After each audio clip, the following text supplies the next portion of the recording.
করব। আমরা ভালো করে হাত ধুয়ে নিই হ্যান্ড ওয়াশটা দিয়ে, যাতে আমরা মাখানোর সময় যাতে কোনো জীবাণু না থাকে। আমরা এবার হাতটা ধুয়ে এসে এখন আমরা এই উপকরণগুলো কাটবো। সো আমাদের সবগুলো কাটা হয়ে গিয়েছে। আমরা এখন এই পেঁয়াজ আর মরিচটা একটা আলাদা একটা বড় বাটির মধ্যে ঢেলে নেব। তো গাইস আমরা এখন এই লেবুর রসটা দিয়ে নিই আপাতত একটা।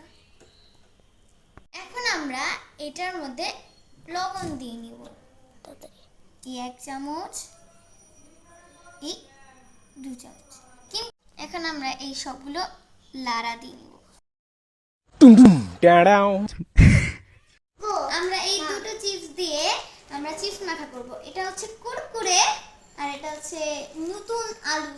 এবার লাগাবো, এটা ফুটো করে দেবে। এবার আমরা বাতাস বের করে এগুলো গুঁড়ো করে দেব। আর এটা হচ্ছে অফ ক্যামেরায়, সে দেখি লুকিয়ে লুকিয়ে চিপস খাচ্ছে। এবার আমরা এই দুটো চিপসটাকে এই বাটিতে ঢেলে নেব। এবার আমরা এই তেলটা দিয়ে নিব এইটার মধ্যে। এখন আমরা পরিমাণ মতো মশলা দিয়ে নিব। আর এখানে তোমরা স্বাদ মতো মশলা ইউজ করবে। এই বাটিটা এটার সাথে মিক্সড করব।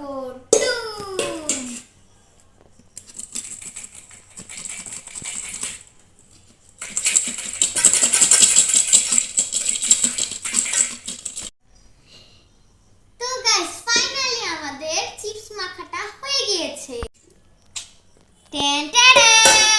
আমাদের দেখো চিপস মাখা হয়ে গিয়েছে।